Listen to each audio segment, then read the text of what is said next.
Well, welcome everybody. My name is Dolin, and I am the founder and president of Educational Connections. For the last 25 years, my team of tutors, executive function coaches, and college consultants have been helping kids to do better in school and to get into the college of their choice. This evening, we have a great topic lined up for you. It's called Roadmap to College, how to help students at each level of high school stand out for college. And I can think of no one better to hear from tonight about this topic than Kristin Landis. Let me tell you a little bit about Kristin. Kristin is a college consultant here with me at Educational Connections. She has a Bachelor of Science from the University of Richmond and a law degree from Emory University in Atlanta. And prior to coming to Educational Connections, Kristin worked at UVA, University of Virginia, for more than a decade, for 11 years actually. And during that time, she evaluated over 10,000 applications. So she really knows what it takes for students to get into college. And these included students, not just in-state students, but out-of-state students and international candidates. So Kristin, welcome. I'm so glad that you're here with me this evening. Thank you so much for having me, Ann.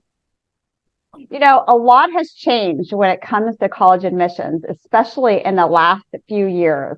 Talk to us a little bit about this changing landscape. Sure, absolutely. I just noticed someone in the chat said, my son is a senior, he's applying, help. So I'm so glad we're having this tonight. Yes, the landscape has really changed in college admissions in the last 3-4 years since the pandemic.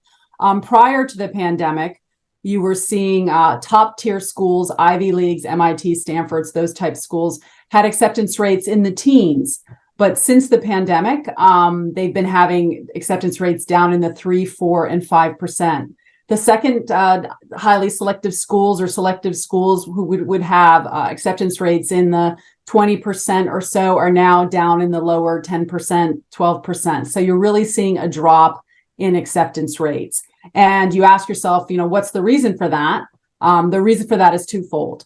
First of all, I think colleges have gotten very well versed now at marketing themselves virtually.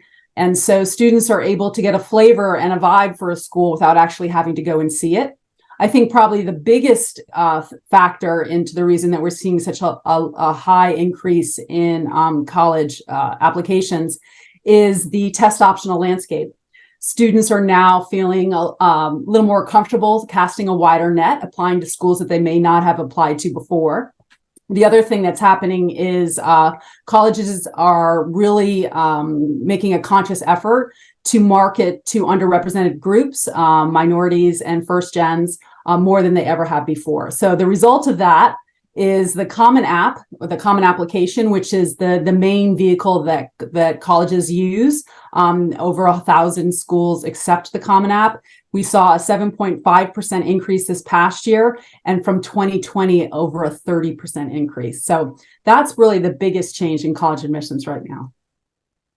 So it sounds like, Kristin, we're looking at more applications, but the same slot.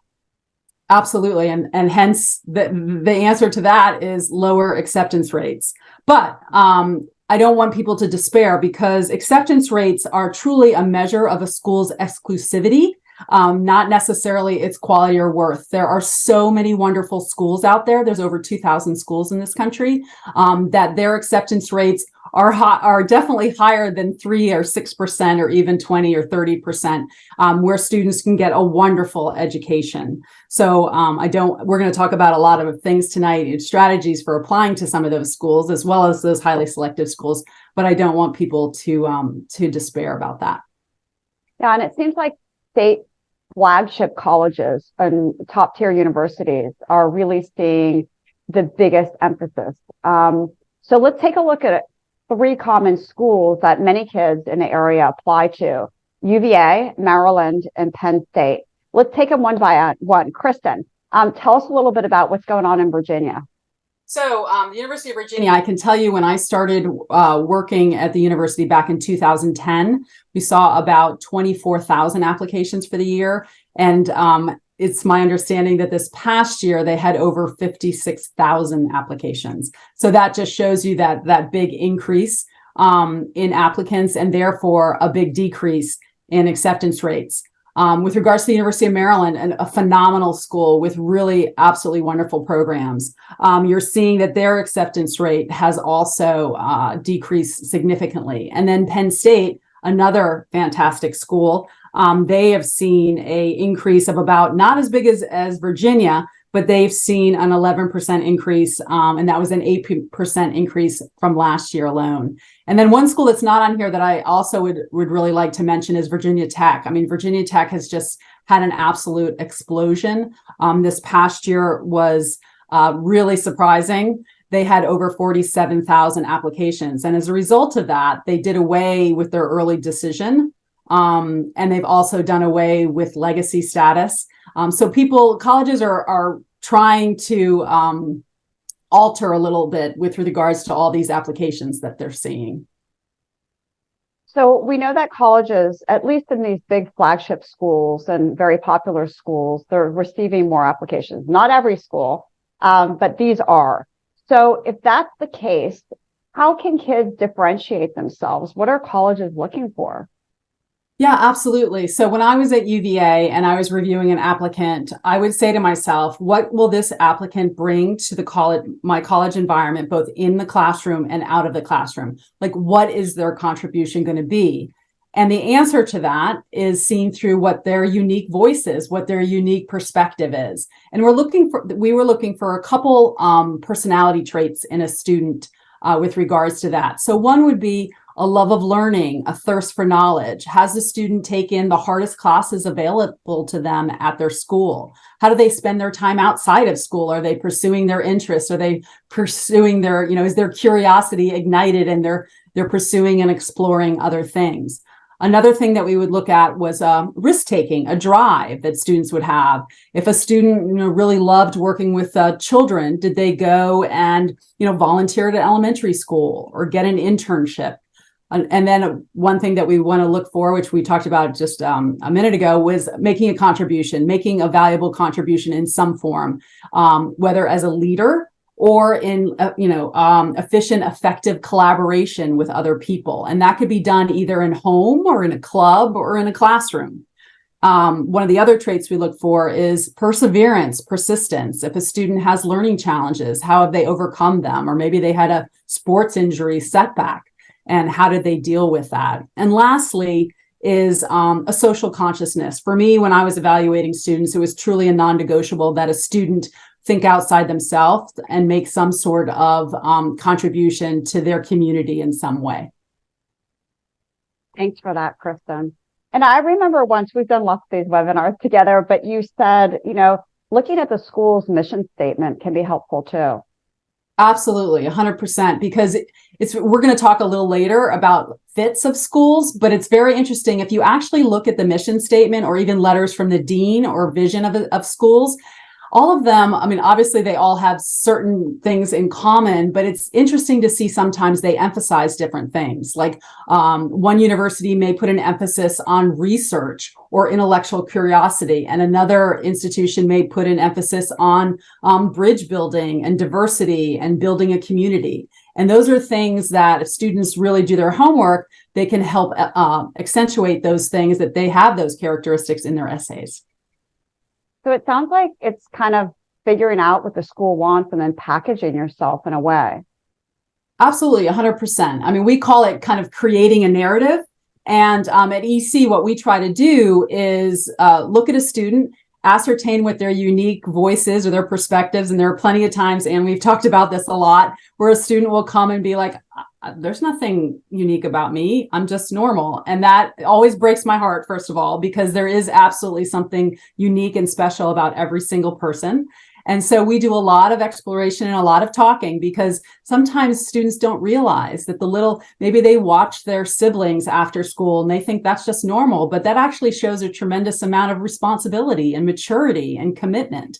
Or maybe they taught themselves the guitar and they think, well, that's no big deal, but actually that shows a real creativity. So students don't necessarily know that the things that they do can be really important.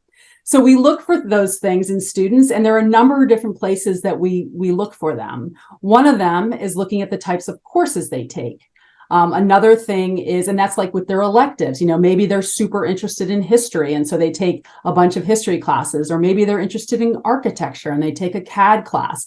So looking for that narrative in the courses that they're taking. Another thing is obviously seen through their activities. What do you do with your time outside of the classroom? And then another thing, which down the road, when you're actually applying, will be evident, is what do people say about you? What are teachers saying about you? They see you in the classroom, or maybe you've got a recommendation from a coach or from a music teacher. What do they say about you? So for seniors, take those counselor questionnaires really seriously, because the more information you provide your teachers and your counselors with, the more robust and personal those recommendations will be. And then lastly, it's that dreaded 5-letter word essay, when a student actually can use their own unique voice and say what's important to them, what drives them, what they're passionate about, what their perspective is. Can you talk a little bit about maybe a student that came to you that felt rudderless in a way and wasn't quite sure what their uniqueness was? How did you figure that out, and how did you guide them? Yeah, we've had plenty of times where students have come, and as like we said, they just say, I don't really do anything that interesting, or I'm not that interesting, and we'll talk to them for a bit. And so I have a student who really loves to draw. So it'd be like, well, maybe you take an art class or a painting class, and they started pursuing that outside of classroom, and have now are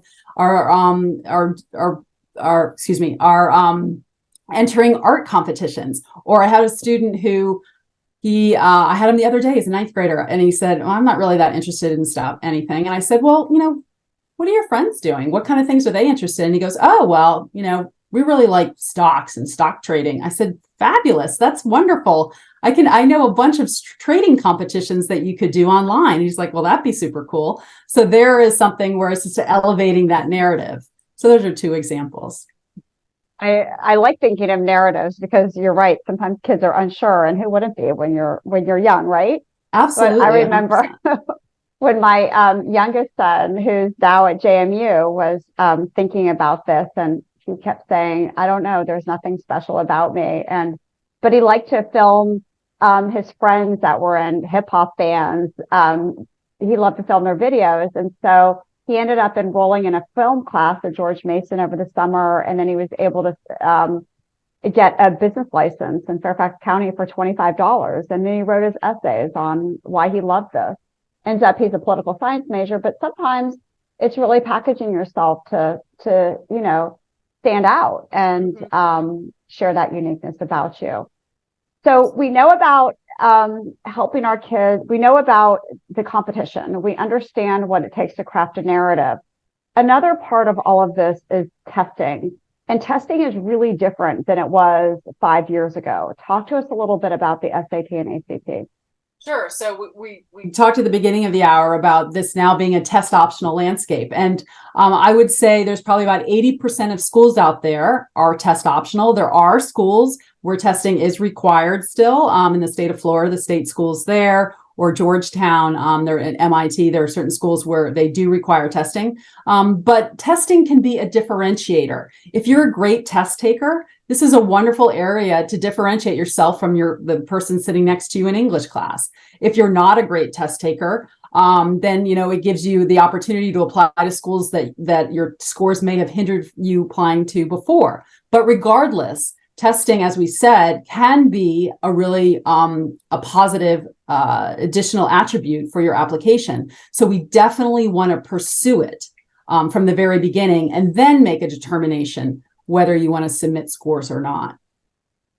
For sure. And we know that there are lots of pros and cons of taking a test. I know, Kristin, it gives schools another data point. And, when really the only data point you have is your GPA, and many, many kids are very qualified, it is another piece of information that can be helpful. As you mentioned, some schools require it, but also the requirements seem to be shifting every year. Talk a little bit about what you're seeing there. So, some schools have totally done away with it. So the UC system no longer looks at testing at all. And you're going to talk about this in a second, but the tests have changed as well. The SAT is now going to digital starting in the new year. So there are two tests for those people who don't know that we're talking about. One is the ACT and one is the SAT. And Anne's a master at both of them, so she can talk to them a lot better than I can. But my recommendation to students is you take a mock of both, and then you pick a lane. You don't get extra credit for both tests. All colleges accept both exams. And so you set a strategy, do test prep, and then take the test, give it your best shot. And then we we ascertain, depending on the schools you're applying to, whether we want to submit scores or not. And there are some schools that we will submit scores to, and some schools we won't. My strategy is if a student falls in the top 75% or higher of students who are accepted to that school, if their score is in that range, then we submit a score. If it's not, then we don't, because I can't tell you when I was at UVA and it went to a test optional landscape and I was evaluating a student and everything looked good. And then I saw a score and that score wasn't necessarily where it needed to be. Well, now I have to factor it in. It may not be a deal breaker in this case, but I do have to factor it in. Whereas if someone had done test optional, no harm, no foul. If there's no test score, then there's nothing to evaluate. And a lot of people have the misconception that, well, if I don't submit my scores, that's going to be penalized against me. And I can promise you that is not the case. But it can help. It can help for sure. So let's talk a little bit about the differences in the tests, and I'll review these with you. So the SAT is considered a power test, and that means that sometimes when kids encounter these questions or math problems, they're like, what exactly are they asking me for? So there is some degree of analysis. There are fewer questions, but they're definitely wordier. They require critical thinking and analysis, as I mentioned. The math has a slightly narrower scope of skills. But overall, with the SAT, it's a power test because the difficulty is in the interpretation or the analysis. Now, on the other hand, the ACT is really different. This is considered to be a speed test. You have to go at a pretty good clip to get through everything. So there are more questions, but they're shorter. And they are straightforward. So kids will sometimes say, oh, I like the SAT, those questions. They felt more like what I see in school. Or sometimes kids will say, oh, I like the pace of the SAT better. There's definitely a broader scope of skills because we see more things tested. But the difficulty, again, is in the pacing and the speed. If your child gets accommodations, meaning they have an IEP or they have a 504, and they want to get extra time, and the most common accommodation on one of these tests is time and a half, we generally recommend the ACT. And the reason is the issue with the ACT is that it's a speed test. So if you remove speed from the equation, and now you have a test that feels a little bit more student friendly, it's often a better bet for kids. And kids feel more comfortable with the ACT when they have that time component removed. You may have heard that things are changing, specifically with the College Board, which produces the SAT. And that is true. In the new year, the SAT will be in a digital format. So the things that are the same is that it's still a 1,600 point scale. Kids don't take it in their room or roll out of bed and sit at their dining room table. They still go to school and take it at a proctored site. Kids still get accommodations like time and a half. It's generally the same subject matter. But what's changing is it's no pencil and paper, obviously. It's all digital. And it's shorter. Kids have 2 hours instead of 3 hours, which equates to about 82 seconds per question, which is a lot of time. I think the thing that's going to be hard is that you cannot annotate on the screen. Now, when kids get a test booklet, they can mark it up. They can put stars next to things. They can jot down little notes. They can cross out and summarize or add a question, whatever they want to do. But on the new version, all they can do is highlight. So that is a big change to it. It also requires a lot of working memory. So you're keeping a lot of information in your head when you're doing something digitally. And we're thinking that for many of the students we see with ADHD and maybe a learning difference, that this test may present new issues because it is all online. Some of the other pros are, though, it's offered more frequently, which I like, and that you're going to get your scores in very quickly, in a couple of days instead of 2 weeks, which it is about now. But one of the biggest changes is that it's adaptive.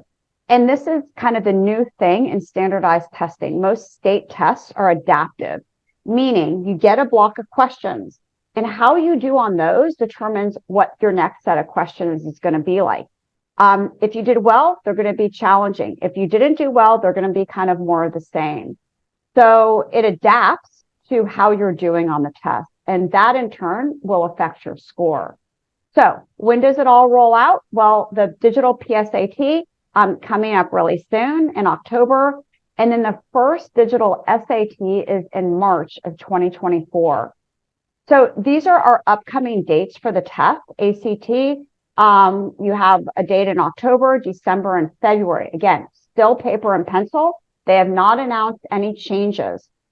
We're seeing a lot of kids we work with that call our office for test preparation. Many of these students are saying, you know what, I'm just going to stick with the ACT. It feels like a sure thing. I understand that test. I know what it's going to be like. Some kids with the SAT coming up, they're rushing. I know, Kristin, you have a lot of kids like this that say, you know what, I don't want to mess with the digital version. I know the paper and pencil. I've taken the PSAT like this. I'm going to just go with I'm going to take it early on in my junior year and stick with what I know. Other kids are saying, oh, I'll just kind of dip my feet in the water and take it in the fall and maybe take it in the spring if I have to. But we have a whole session on this, and you're invited. It's coming up on September 20th, just around the corner. It's called the Digital SAT versus the ACT, which test is best in a test optional environment. And I have with me Pete Pecoraro, and he is one of our amazing test prep tutors. He's super knowledgeable about the test, and he's going to be sharing his wisdom and giving parents and students advice on next steps. And you can find out about this webinar series on our website, which is ectutoring.com/webinar-series. All right, Kristin, let's pivot a bit. We talked about testing. One of the biggest issues that kids have, at least what I've seen when they call our office looking for help with their college applications, is we'll say, oh, tell me about your list. Has your child developed a list yet? And oftentimes they say, yes, they've thought about some schools. And what we're seeing is that kids have this list, and the list is very top heavy, meaning they have a lot of reach schools, and they don't have so many target or most likely schools, safety schools, as some call them. Tell us a little bit about the trend you're seeing and why it's important to really create that balanced list. Absolutely. And I'm sure most people have heard that buzzword, you got to create a balanced list. And then people, what the heck does that mean? Well, a balanced list is just what Ann said. It's having a few of reaches, a healthy dose of targets, and a few safeties. And so I recommend to my students, I don't want them to apply to any school that they're not going to attend. It's a waste of their time. And it's really important to have a little bit of each. And yes, more often than not, students are coming with more top-heavy lists, to which I say to them, listen, this is absolutely no reflection on you, your abilities, your aptitude, how successful you would be at these schools. However, if a school has an acceptance rate that is low, it is a reach for everyone. College admissions is not an exact science. And so you have to take that if the acceptance rates are low, it is a reach. So therefore, we need to make sure that we have some other offerings. And the thing that we're most concerned about at EC, and I am with my students, is really the fit. We talk about the match, which is what we're just talking about, that balanced list. And a match means, is your GPA, your student's GPA, and testing if they choose to submit, is it where the majority of the students who are accepted are? Well, that would be a target school. If your student's GPA and testing, if they choose to submit, is higher, than what the majority of the students who are accepted at that school, then that would be a safety, or a most likely, as I like to say. And then the last is reach. So if your students' GPA testing, if they choose to submit, is lower than the majority of students who are accepted, then that would be considered a reach. And then, of course, the caveat that any low acceptance rates to me are reach schools. So we try to get that balance list, and we are more concerned. We're concerned about the match, but we're much more concerned about the fit. And so I use the saying, it's all about the fit, that song. And so what that means is, what is your student looking for in a college experience? How do they want to spend the next 4 years? And we look at it both from an academic standpoint and then also outside the classroom. So academically, quite obviously, does the school have the programs that your student is interested in? I have students who are interested in nutrition or a specific type of environmental policy. Well, we want to make sure that the schools offer the type of programs that your student is interested in. Is the learning environment something that your student is an ideal learn environment for them? Is it something that they would feel comfortable in? Are they more research focused? Are they more discussion based students? Looking at the way the school, the academic environment is super important. I have some students who they know they want to go into business. They wanted to go into business from birth. And so they don't want to deal with prerequisites, and they want to go directly to a business school. So there are schools that have direct admit business schools. Michigan State, their Eli School of Business Excellence School has one. So does the Kelly School at Indiana. So looking at those types of things.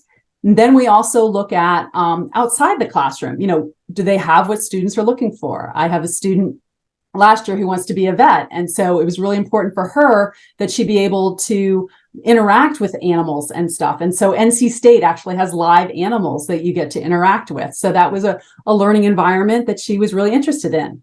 Or I have other students who, it's really important for them to go to sporting events. I have a son where it was really important that he be able to watch his team on TV. Is that a reason to pick a college? No. But if it's important to you, you want to have a good college experience, and it's something to factor in. So I always call it, what is your ski slope? And that is, I've had students in the past who they love to ski. It's a hobby of theirs. And so do you pick a college just so it can be near good skiing? Absolutely not. But if it's something that's important to you, and you want to be able to participate in that, maybe it's even like walking in nature, then we look for those types of things. So if your student is a skier, I can tell you where the best skiing is, where the nearest colleges are. But also like urban environments versus rural environments. Some students, they want to be able to take advantage of cultural events and go to plays and go to restaurants. So they want to be near an urban environment or in an urban environment. So looking at all those different types of things to find the right fit for you is super important. And Kristin, I'm sorry, I think I progressed the slide too quickly. Oh, no, that's okay. On this one, and you were talking about something else. But I know that, sometimes when kids create their list on their own, they tend to have a lot of these big name schools on their list, right? But yes. You really are a believer that, kids should really think outside the box and not always just go for that brand name, but think about other schools. You mentioned a couple. Like NC State for live animals, or University of Illinois or Indiana. How do you think outside the box and bring in other alternatives to your list?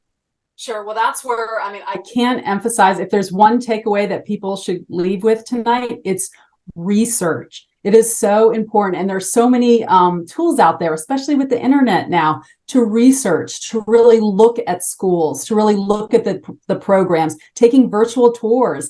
I had a student the other day, she had gone to see schools this summer. And so we were talking about her impressions of schools. And she was just like, she was in love with this one school. And she goes, I just don't know what it is.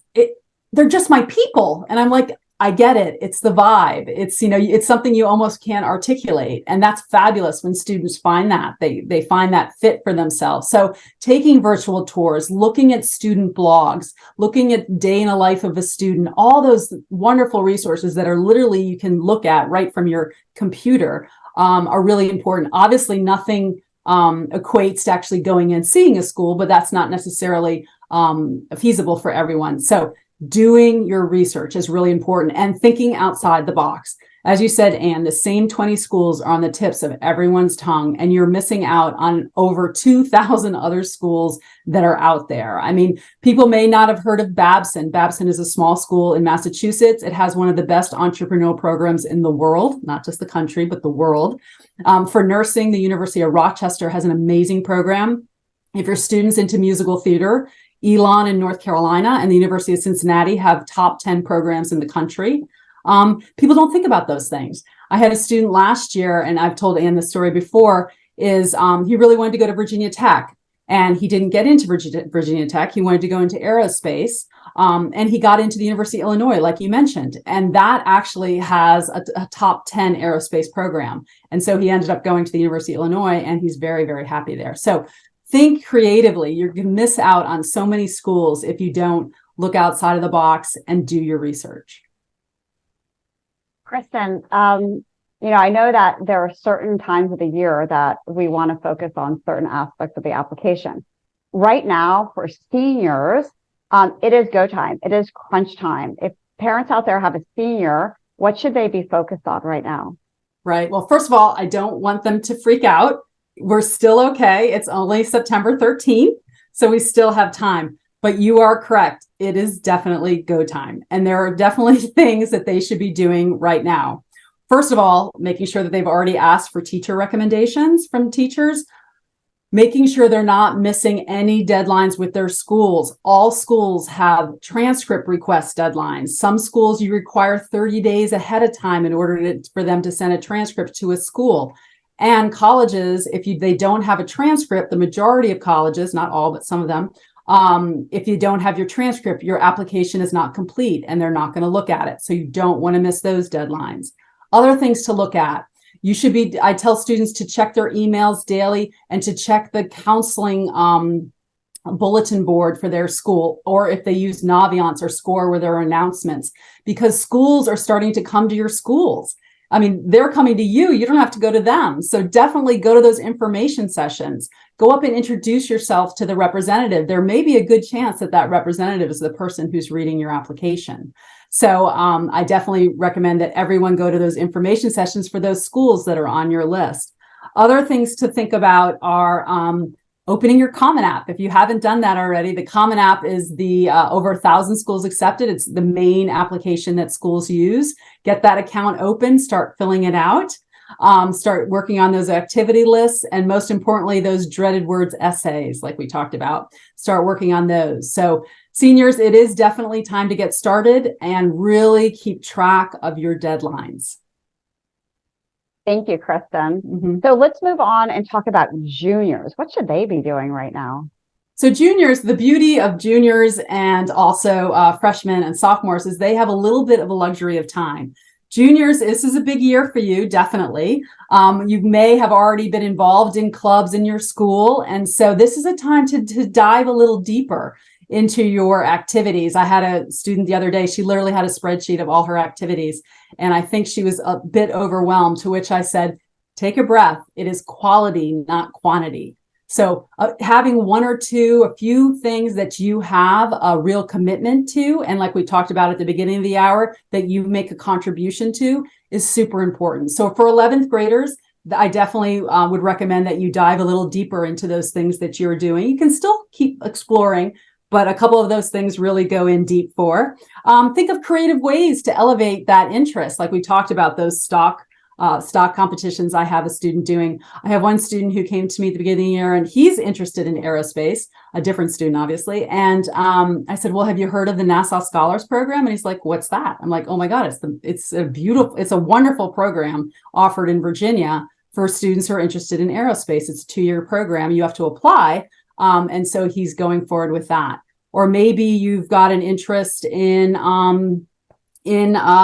medicine. And so looking into maybe having a shadowing experience with a physician or applying to be a hospital volunteer. So just diving deeper in those interests that you currently have, I would recommend that for 11th graders. I would also recommend that they draft a resume. You're going to need that resume. Remember, we talked about teacher recommendations earlier tonight. And so you're going to need that resume when it comes time to the spring, when it's time to start asking teachers for recommendations. Another thing is the testing strategy. which we talked about a little bit earlier. Our recommendation is that students prep in their junior year and pick a lane and take a test. So having that testing strategy. And then planning that 12th grade program. A lot of people think, oh, 12th grade, at least when I was in high school, 12th grade was like the senior slump and it didn't really matter what classes you took, but that's absolutely not the case. Senior years actually should have your most rigorous program. So planning those courses for next year and concentrating on those electives because that can help elevate your narrative. And then, of course, the one thing I recommend to all students is researching and looking at schools. If your family's going to go visit your grandparents and you happen to pass a college, you may not want to go to that college, but drive through, go to the student center, walk around the quad. Seeing schools gives you a better idea of what you want in a college environment. And it's just as important to know what you don't want in a college as it is what you do want. That's such a great point, Kristin. I see a lot of questions on the chat about testing the junior year. And we work with kids to prepare for tests all the time. And in general, or specifically, the data shows that kids score the best in the spring of their junior year. So as you think about your testing plan, you can certainly take fall tests. And many kids have that strategy, as we mentioned, but it doesn't hurt to take it again in the spring because you have more content under your belt, more curriculum, you're older, you're more mature.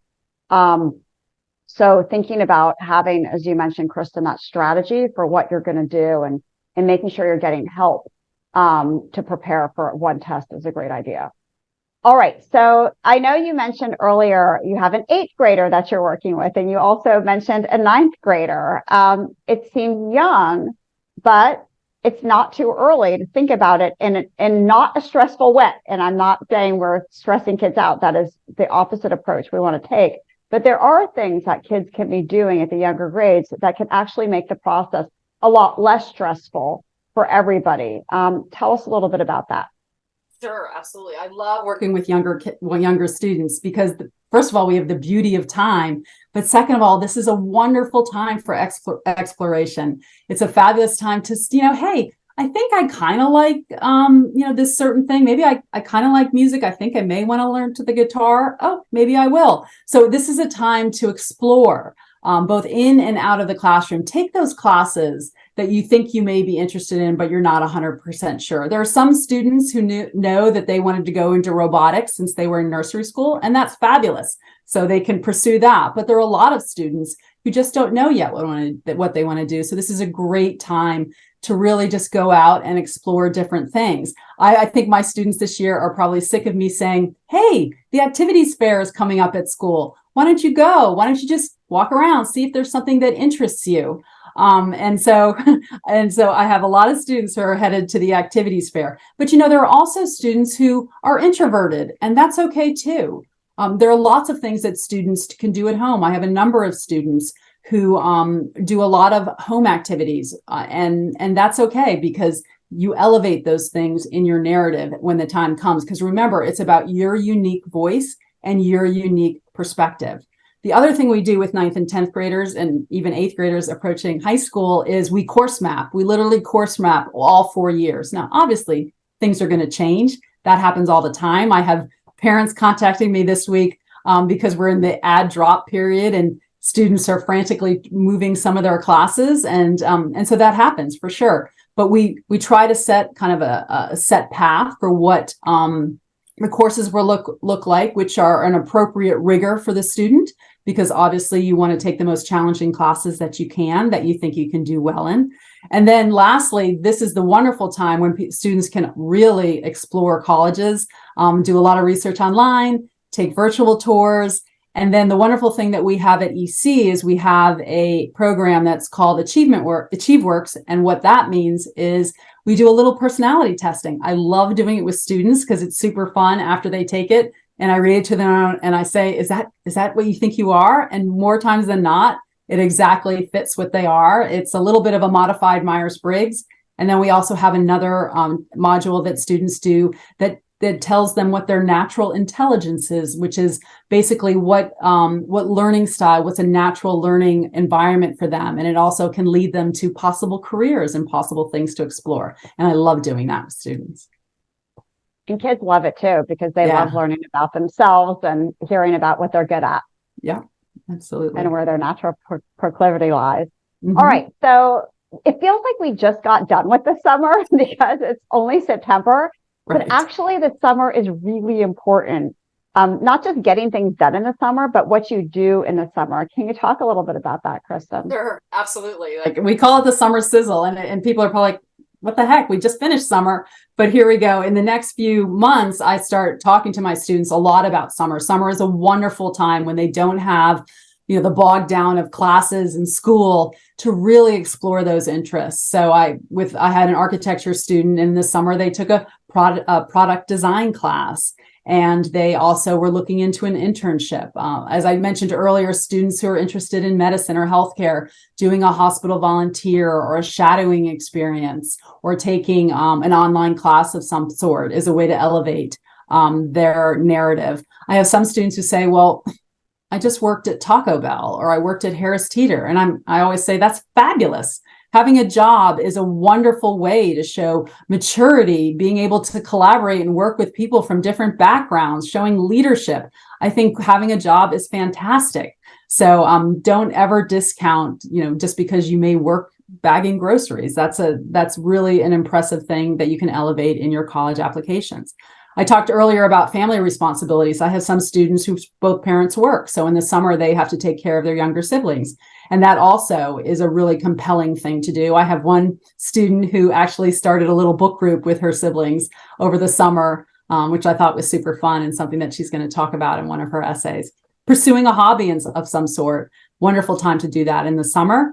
Looking at colleges, always super important. And then sometimes I have a bunch of athletes. Athletes are always super prevalent. And they said, well, my whole summer is packed with travel soccer. I don't have time to do anything else. And I said, I can appreciate that. And that shows a real commitment that with what you're doing and a real passion. But you also, hey, maybe you do get everyone to bring their old cleats. And you do a donation to a local shelter for cleats, or to a local school.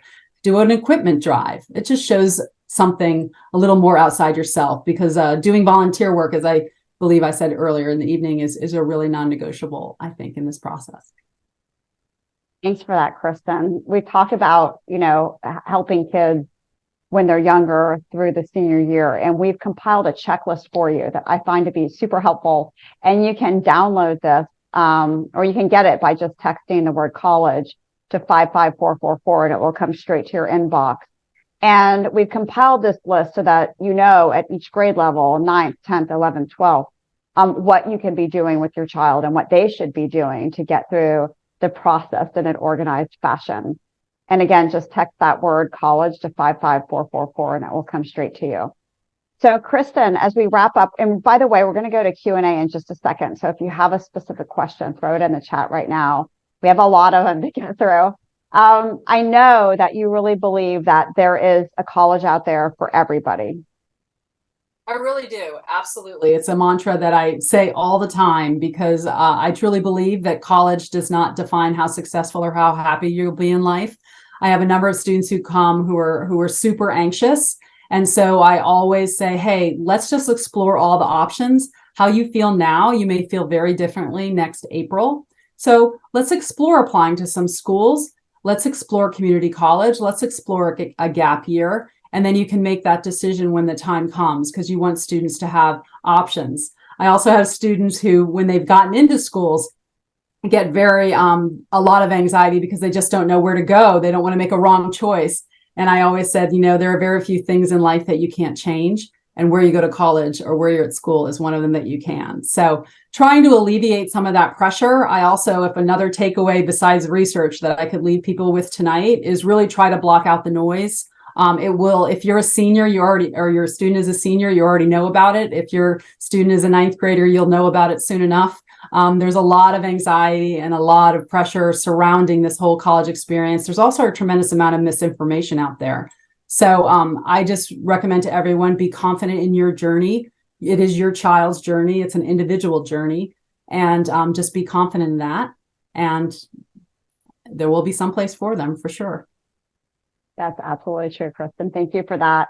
And as we wrap up, I want to share how we can help your student. If you think we're a good match, we have programs for kids from 8th to 10th grade, 11th graders specifically, and then for kids that are still applying now, our Senior Express. And you can learn more on our website, which is ectutoring.com/college-counseling, or you can scan this QR code and we're happy to set up a time to talk with you. All right. So thank you, everybody, so much for joining us tonight. On behalf of Kristin and myself, it's really been a pleasure. We're going to go to Q&A, and then after we end the Q&A, you're going to see a survey pop up on your screen. And if you could take a moment to fill that out, we would greatly appreciate it. So, Kristin, I'm looking at all these questions. I'm trying to group them together because there's so many of them. And if it's okay with you, I thought that I would start with the testing questions and kind of group those together, talk a little bit about that, and then go on from there and ask you some specific questions. Does that sound okay? Absolutely. All right. So the first question is about whether I have to report my SAT score. And the answer is you own your own data. This was not the case a few years ago where many schools said you have to send us all your test scores.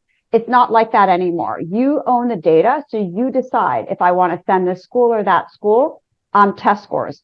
Furthermore, schools super score these days. So that means if you've taken it twice and you did better on the math section this time, but the reading, writing section this time, they'll take your best scores, they'll lump them together, and that's called a super score. And colleges just received the super score. Many schools super score these days. So in essence, Joel asked, can you take the test and not report the score? You absolutely can. When should kids start studying? We see kids that will start studying between 2 and 5 months before their date. We also recommend pairing test dates. For example, you might want to take a February and an April test, for example. You take 2 tests kind of close together so that you prep up to that first test date. You take the test, you get your score back, see how you did, and then you prep in those weaker areas, and then you take it again. That's called pairing test dates, and that's an excellent strategy. It gives you not just, you're not just taking it once, but now you have a strategy. I'm going to prep, take it, see how I do, prep again, shore up those weak areas, and then take it again. Let's see. On the digital SAT, aren't you allowed scrap paper? And you are. You are absolutely allowed scrap paper. You're just not allowed to write up on the screen. It doesn't have those features. For the digital, yes, you can take notes on pencil and paper, even though it's a digital SAT. Can you take the SAT multiple times? And the answer is sure. You can take it as many times as you want. But I would say most students take it 2 or 3 times. After 3 times, it's kind of a lot, and you might reach a point of diminishing return. Which test is better? And should you take the test your sophomore year or junior year? Colleges don't have a preference. Really, they will accept either test, so it doesn't matter. But your sophomore year, you're a little bit young. You might not put your best foot forward because you don't have enough curriculum under your belt. And so we recommend not taking a test until your junior year. Also, sometimes kids take a sophomore year test and they're kind of disappointed. And that's not what their score is really going to be, but it looks like you're not doing so great. And that doesn't help anybody feel good. But you can always take a practice test, and a practice test doesn't go to anybody. It's just your information. And we offer those. You can go to our website at EC Tutoring and look for mock tests, and you can see our upcoming mock test date. And those are $20, and you just take them in the comfort of your home, 9 o'clock on Saturdays, and then it's just your data. And that way you don't have to go and sit in a formal test environment. It's just more casual and just for you. Can you take both tests? Sure, you can. But again, you don't have to. All right. Kristin, let me go back to you. We talked a lot about testing. We have some questions that are specific about a downward trend in males applying. Have you heard of this as well? And can you talk about it? The downward trend of males applying to colleges? Yeah. I mean, I think in general, there's always been a little uptick on females for schools, but I still think with the number of applications out there that, you're seeing a hefty number of male and females who are applying. Okay. Michael asks, when a student applies to a university that has thousands of applicants, to what extent are the essays and recommendations even read? And in those instances, are scores used to kind of sift through students right at the beginning, and then only a smaller portion of the applicants have their essays read? No, I mean, absolutely not. I can tell you at UVA, regardless of the thousands and thousands of applications that came in, I read every single piece of paper.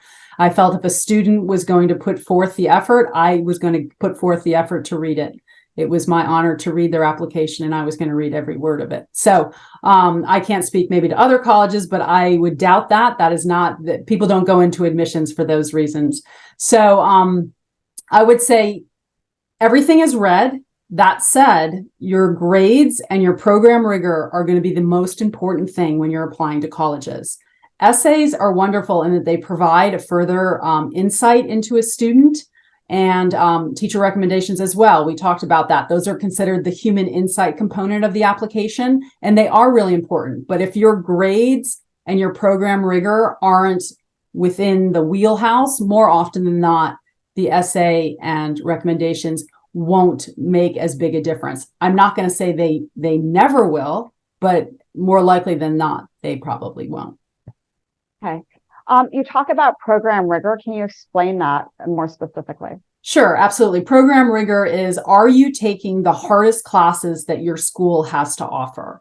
So you're not going to be penalized if you don't have this plethora of AP exams if your school doesn't offer them. If your school only offers a few APs, or maybe they offer no APs and they have an IB program, you're going to be evaluated based on the courses available at your high school, and you're going to be evaluated based on the classmates in your school. So you can't evaluate a student who goes to Thomas Jefferson High School or some private school or one of the top, one of the big public schools in Northern Virginia or in Montgomery County against a student who's going to a high school in Appalachia. It's just not fair. It's not apples to apples. The programs aren't the same. So people ask me all the time, well, is it better to get a B in an AP and or should I take an honors or a standards class and get an A? And the answer to that is not so black and white. I think if a student it has an aptitude in a certain area, they should take the hardest classes they can in that area. If they find math super challenging, for me, math was a nightmare, then I would take the foot off the gas a little bit in math, but make sure you've got the foot, your foot down to the floor in those other subjects that you do well in. So you want to, not everything can be looked through a college lens, and that you want students to take classes that they're interested in. You want them to have success and take classes where they can do well in. But I think you want to have the highest level classes you can take and still do well in. That's that answer. Okay, thank you for explaining rigor. This is from Isma. She wants to know, are colleges more interested in students who prioritize commitment to a few extracurriculars, or are they interested in students who try out new things and they take a variety of extracurricular activities?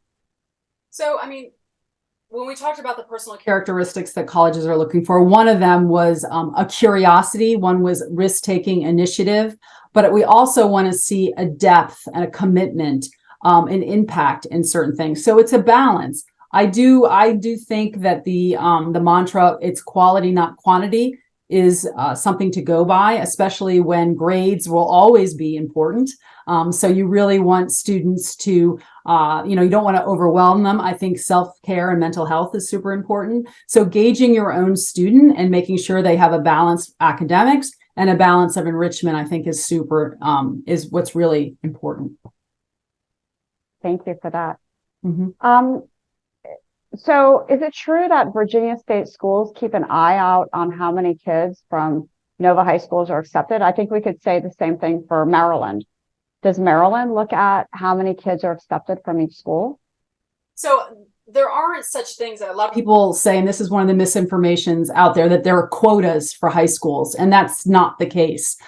Schools look at students and they accept qualified students, but from those schools. But there is, if in, like in the state in Virginia, in the Commonwealth of Virginia, or in the state of Maryland, they want a diversity, a geographic diversity from the entire state or from the Commonwealth. So you are going to accept students from Nova, you're going to accept students from Appalachia, from Tidewater, you're going to accept them from Montgomery County, Baltimore County. So you're going to have a diversity of that. And just by sheer numbers, Northern Virginia is a really highly populated area. Montgomery County is a really highly populated area compared to, down in Farmville or somewhere out in rural Maryland. So that it's just kind of a numbers game, but there aren't actual quotas that schools have. A couple of people asked about the option for community college and then transferring to a state school. What do you think about that approach? And if you decide to go to a community college and not even transfer to state school, but apply to maybe a more competitive school, how do schools later on view community college? I think, and I'm so glad someone asked that question, because community college is a wonderful opportunity for students to, first of all, get a few more years under their belt. Not everybody at 17 or 18 is ready to go off to college and to make that sort of financial and emotional commitment.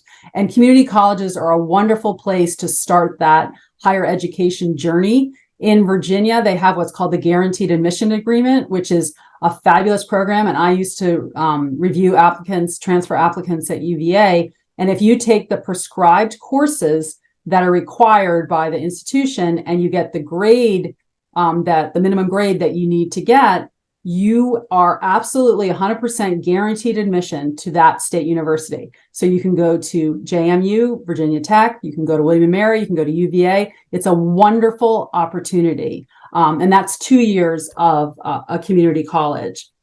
I have students right with me now that I've been working with all summer, and we're getting down to the point where they're finalizing their list. And they said, I had one student last week who said, I really want to go to the University of Maryland. It's my top choice. I want to go into robotics. They have an amazing program and I want to go there. And if I don't get in, I think I'm not going to say just, I think I'm going to go to Montgomery College and then transfer, because I think that's just the best path for me. And I said, you know what? I think that's a wonderful path. So I'm a huge advocate of there are alternative ways to get to your education, and community college is a wonderful place to start it. Kristin, a number of people asked about scholarships. How do you start that process of looking for scholarships? Yeah, there's so many scholarships out there. And usually in senior year is when you start applying for scholarships, and they usually start in kind of November and the season kind of goes into March. And there are so many. Your own school counseling office is a wonderful resource. I work with a lot of the high schools in Montgomery County and in Northern Virginia and other places, and they always have a list of scholarships. So they're a wonderful resource right there. There are so many websites on the internet. I have a ton of them that I provide my students and parents with, where you can go to databases with lots and lots of scholarships to take advantage of. Awesome. Thank you so much, Kristin. And somebody asked about senior year grades. If you're applying now, how do they see your senior year grades? Because you mentioned that they're important. I said their courses are important. So that's the differentiation. If you are applying, and we didn't get to that this evening, but there are a number of different ways to apply to colleges. There's early decision, there's early action, and there's regular decision. If you're applying early action or early decision to a school, which means you're looking at either an October or November, early November deadline, they will not see your first semester grades of senior year. If you're applying regular decision, they will see your first semester grades, because all high schools send those what are called mid-year grades to the schools. And those regular decision deadlines are usually after January, sometime in January or in February. And there's a strategy to that. Let's say, hypothetically, you haven't done as well as you've wanted to in your junior and 10th grade and 9th grade year. And so you really want that first semester senior year grades, because an upward trajectory of grades is really compelling. So maybe you decide to apply regular decision instead of early action or early decision to a school. Awesome, Kristin. Thank you so much. You've been so wonderful this evening. We're out of time, and I wanted to get to everybody's question, but it was hard. We had so many. So I'm glad that parents out there are interested in the topic. You've been really wonderful in sharing your expertise. And thank you, everybody, for joining us tonight. We hope that you found this to be helpful and putting you on the right path for your journey towards college admission. It was a pleasure to speak to you. And if we can be of assistance, please feel free to reach out. Have a great evening, everyone. Bye-bye.